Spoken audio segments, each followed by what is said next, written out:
It is that time, once again, for the YouTuber League Weekly Recap.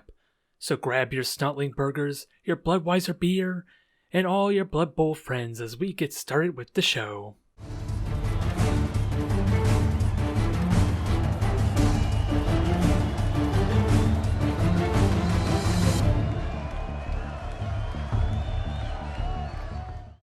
Round 6 has already come and gone, and let me tell you, this round is certain to satisfy all you fans looking for your regular dose of Blood Bowl violence and mayhem.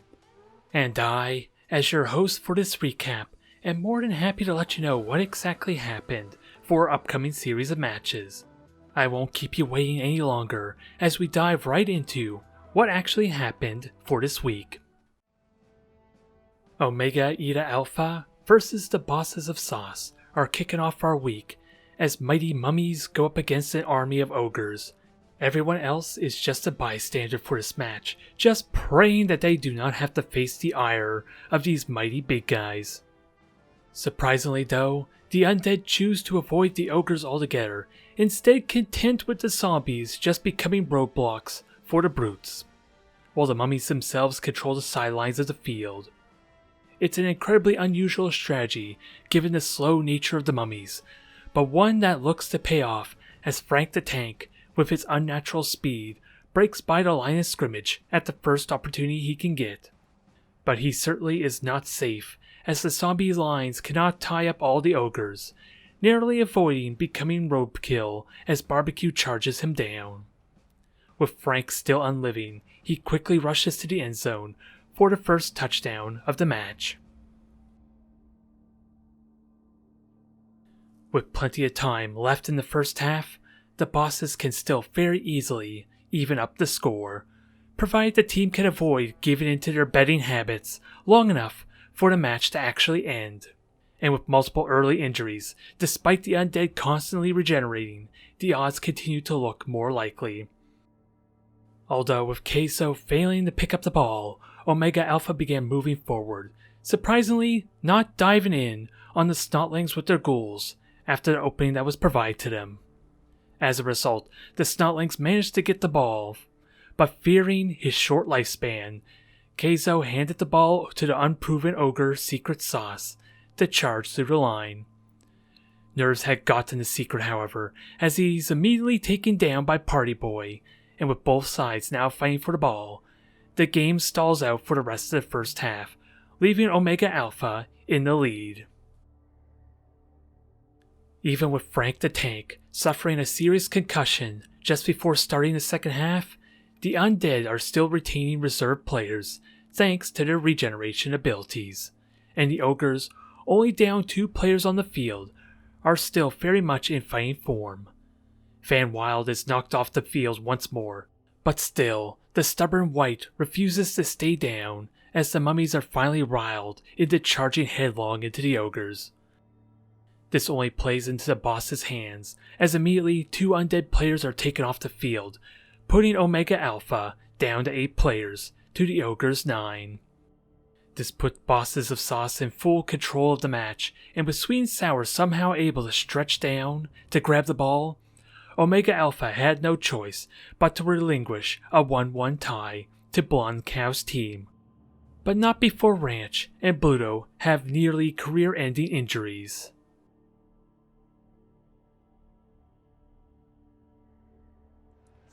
Oh, right. So I thought there was another skeleton I meant to have. He's missing this game. Yep. Yeah, I forgot about that. He has kick too, so. I've still got. Oh god, I should really be careful. I don't want to have my kick guy get out. Up next is the Cursed Suffering versus the Outworn Ideas as the Bashfest Marathon continues, featuring Minotaurs knocking themselves out. No, yeah, yep. I deserve that.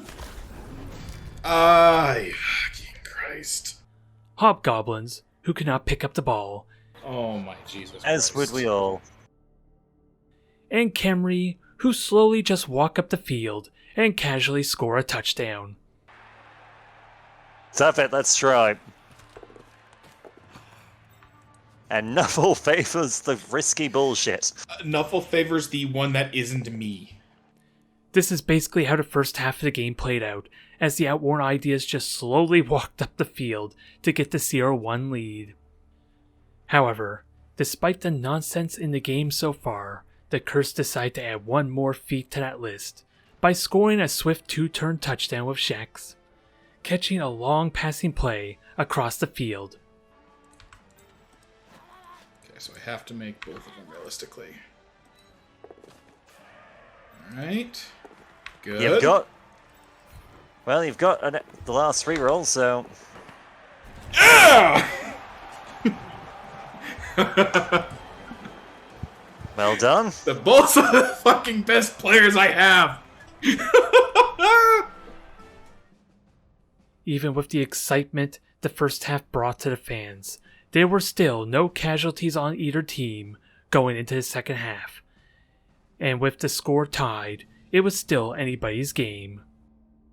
Although the Khemri, having the offensive drive, ultimately got control of the pitch with the help of their tomb guards to keep the Dwarven blockers in line, and even continued to show more of the unnatural nonsense of the first half, as classical elements catches the passing play and secures the 1-2 lead for the Outworn Ideas.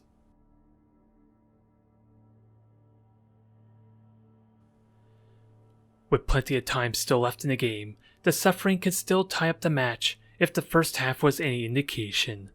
But the Wizards' lightning, alas, did not strike twice, as the failed attempt solidifies Outworn Ideas' victory at 1-2.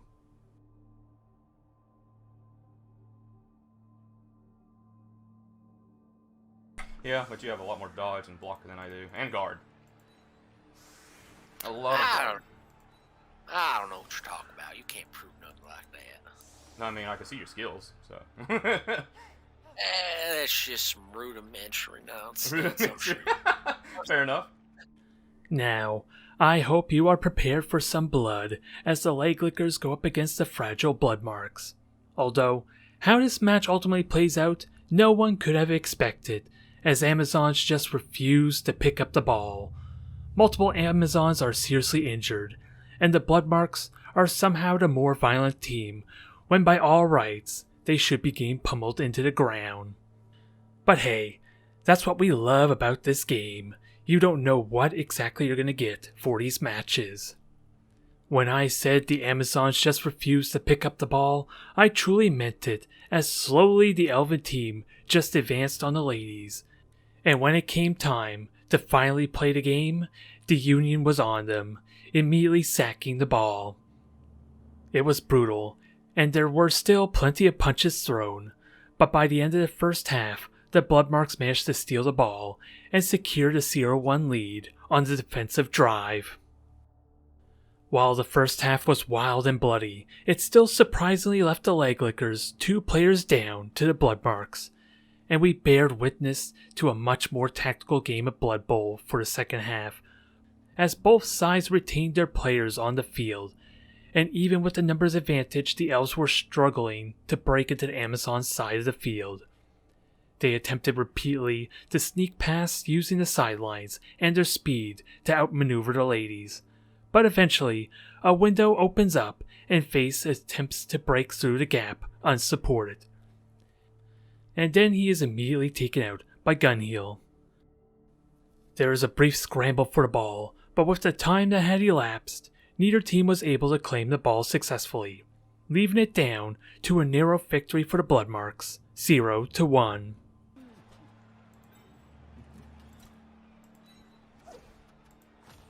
Oh, rolled a 1 and a 2. Well, that surprised me. If I were to sum up the match between Fluffy Green and the Bouncing Warriors into a single sentence, it would simply be this. The Greenskins were out for blood tonight, as with nearly multiple pitch clears, the Kislev continued to be the punching bag of the season, with barely any of their players able to stand upright after they got demolished 2-0. Oh, you really want to protect the Yeti, eh? Yeah, he doesn't have defensive skills. He's got Claw. That's pretty important. Yeah, it is, and I hate him. Now, moving on to a much more serious game of Blood Bowl, we have two of the top 3 teams facing off with How Not to Contain Lizards versus the Godlike Puns. You would think the rainy weather would complement our Reptilian players for this match, but with how slick the ball is as a result, the game rapidly turns into a full-on brawl when Alexandria fails to pick it up. The Puns dived in hard on the Skinks, and with the source contained in the middle of the field, the Norse had full reign on the sidelines as they strived to break the Skinks. Eventually, they managed to win the brawl, allowing them to secure a very early 0-1 lead for the match. As soon as we can. We can get this, we take it. Yeah, of course. Oof. Oh, you gotta There's not really much oof about that. That was just easy for you. The Puns thankfully had 2 reserve players, allowing them to recover from the 2 casualties caused already in this game, giving them that slight player advantage against the Lizards. However, the Skinks are much more successful at claiming the ball, and we now have ourselves a proper game of Blood Bowl, with the Lizards pushing into the Norsemen's line. Malt's team prioritizes the Skinks, and thanks to the Outworners and Yeti in the middle of the field, they succeed in slowing down their offensive play. Eventually, the patience pays off for the Godlike Puns, as Phoebe's fortuitous nature finally gets the best of her.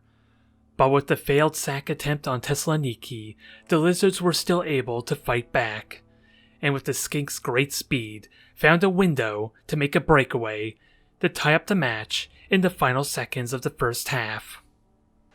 Yeah, he should have pushed him. Can you do it, Thessaloniki? I believe in you. Should have forced himself. Yes! Thessaloniki! Thessaloniki! There you go, 2 plus a reroll. Yes! There we go, man. Well, all that bad luck just suddenly came back for me.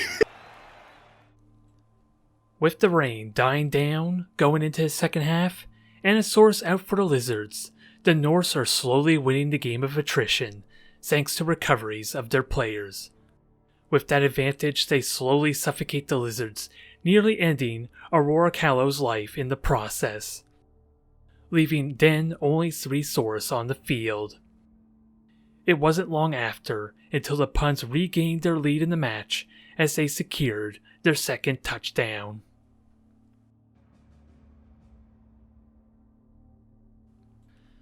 Now with a 3-player deficit, Pirate Joe's team still has a chance to tie up the match once more, but with Norse reserve players still being invaluable, keeping them unhindered for this upcoming drive, it is going to be a difficult feat to overcome. A failed handoff, however, spells disaster for the Lizards, with the Skinks now forced to fight for possession. It goes as well as the fans expected, with the Skinks suffering horrible injuries, as the Godlike Puns finish off the game with a 1-3 victory, and giving the Lizardmen their first loss of the season. I'm trying to minimize the amount of damage I take. Alright, there we go. Because this is going to be a step fucking down is loss no fine. matter what. It's a little bit painful being a frenzy piece.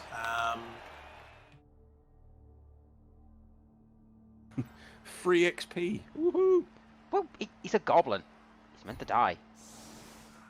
We are still not done with the violence just yet, as the Jailhouse Rockers are about to get run over by the mini Sons of Anarchy. Or at least, that is what we're all looking forward to seeing for our next match, as the Dwarfs start off very aggressively with a blitz on the Underworld team. Oh, what? Startling the Rats so much, Dribblesnout accidentally caught the ball inside his bomb pack, as he sprints in a mad panic, trying to dislodge the ball from his ordnance. Grim was more than happy to lend a helping hand, as nearly the entire Dwarven team and the fans took part in sorting through the infamous goblin of his entire stock. The nonsense continues on, as this game turned comedy reel shows the truly violent nature of the goblins, as somehow they strike not first, but second blood on the field. Nice one, Dice. What the hell? What the fuck is going on? I would like to know that question myself. Putting JT to complete shame as he is ejected off the field, causing no casualties. Oh, he caught him. No! Fuck you, ref. Ha! He caught him. Well, that's good news for me. Eventually, sanity is restored to this game as Juvenile manages to recover the ball before scoring that essential goal going into the second half. First degree is fickle. He'll either do something or nothing, but let's go. Juvenile. What? Seriously, dude, what have you been eating? You've been on a bit of a tear. Content with their current position in the game, the Rockers decide to hang back into their end of their field, giving the Dwarfs free rein with the ball. Although this was merely a clever trap by the Rats, as a wizard does his dirty deed on the Dwarven players encircling first degree.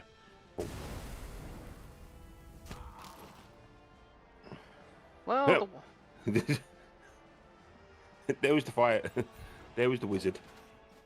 The Sons of Anarchy were mostly able to avoid the incoming fireball, but it did just enough damage to knock the ball free from Tig's grip and see the ball thrown out of their reach.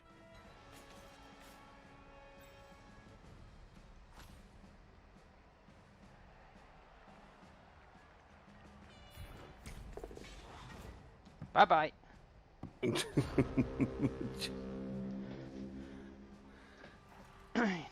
You want the ball back? Go back that way.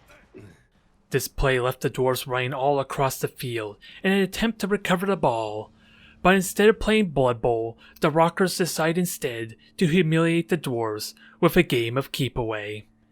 It almost succeeded, but no one, not even the Dwarf coach, could predict the accuracy of Tig as he eventually reclaims the ball, allowing the Sons of Anarchy one final chance at a touchdown. No, you got it.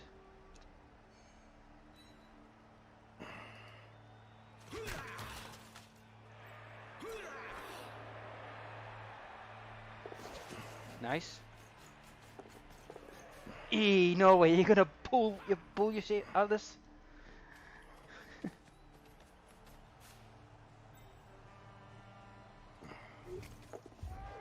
Succeed.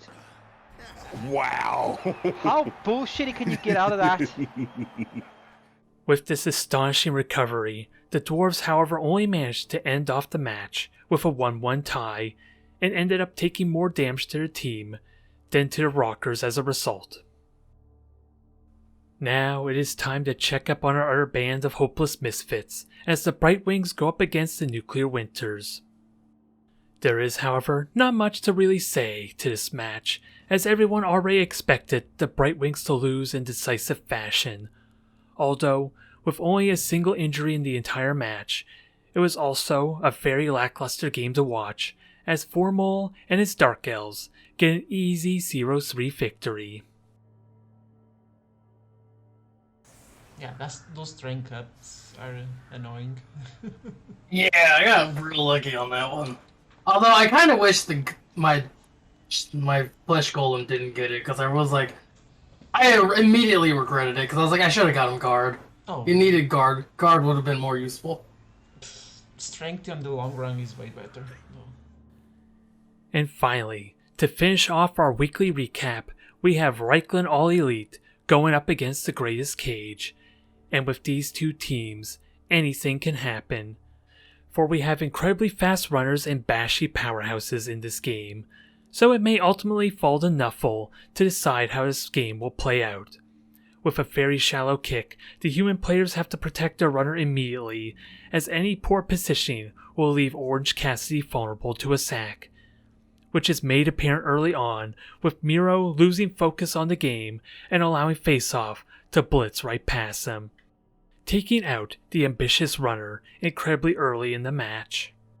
Additional casualties immediately afterwards threaten to put the former top team in a downward spiral as the Undead dive in for the ball. Headshot is able to somehow withstand CM Punk's blitz as he gets surrounded on all sides for his deeds. It took a second shot by CM Punk to take down the goal finally, but it was still anybody's game as Jungle Boy missed his chance to run away with the ball. Next shows the up-and-coming catcher how you handle a ball, and with the ensuing brawl to come, neither team was able to escape with the ball in hand. It all fell on Jungle Boy yet again, who, after taking the lessons that Next taught to him to heart, managed to finally break out of the midfield with the ball in hand to score the first touchdown for the All Elite. Ah, good touchdown, nice. With a 2-player deficit and their apothecary busy treating players, the All Elite can very easily fall victim to additional casualties as the Greatest Cage gets the ball for a second half. Gone in 60 Seconds justifies these fears as he claims extra victims to his mighty claws, rapidly giving the Undead Fiends a massive number advantage early in the half. After knocking out Miro the Ogre, the Greatest Cage finally felt it was time to tie up the match. With now a staggering 5-player deficit against the Necromantic, Reichlin would need to pull out all the stops if they want to secure a win, or at least avoid a devastating defeat against the Walking Dead. However, it was not meant to be, as disaster strikes when an opening appears for the human team, leaving them to get bashed down by the relentless tide. The crowd cheered voraciously as injury after injury was inflicted to their players, including CM Punk, who will be missing the next game due to a broken jaw.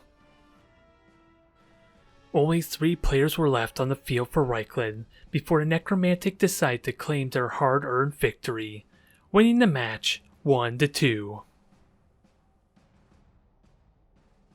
That brings us to the end of this week's recap, as apparently I was completely wrong for our current top 3 standings, as the Godlike Puns, believing they didn't quite have the points to claim the number 1 spot, even winning against the Lizardmen, are now sitting comfortably at the top of the rankings, meeting our other 2 teams, How Not to Contain Lizards and the Reichlin All Elite, have been knocked down a spot. But how much longer can these 3 hold on to their spots as we move into round number 7 of the season, starting off, once again, with Omega Eta Alpha versus the Fragile Bloodmarks. If there's some bribery of any kind going on with the Undead team, then it's somehow bribing the managers to make sure they're always the first match of the week. Regardless, it's Bashy Undead versus the most fragile of elves, but with Bluto and Frank the Tank out for the week due to injuries, this may be the best case situation for Gladiator's team to run away with the match. Match 2 is the Outworn Ideas versus the Bouncing Warriors. You don't need to hear my opinions on these matches against our coachless teams, but you love to hear it anyway. Kislev is going to die brutally. Match 3 is the Bosses of Sauce versus the Godlike Puns, and with Norse having very capable blockers all across their team, the Snotlings are very likely going to be an endangered species for this match. But if Malt's Yeti can somehow be reined in long enough to take out an Ogre, this will likely be Malt's match to win. Just stay the hell away from Ketchup if you can. Match 4 is Dwarf on Dwarf action as the Cursed Suffering go up against the Mini Sons of Anarchy. This will be bloody, this will be violent, but with 2 guard players for Sergeant Grimm's team, never mind Death Roller JT, it will likely come down to just how much damage JT can cause before he gets ejected.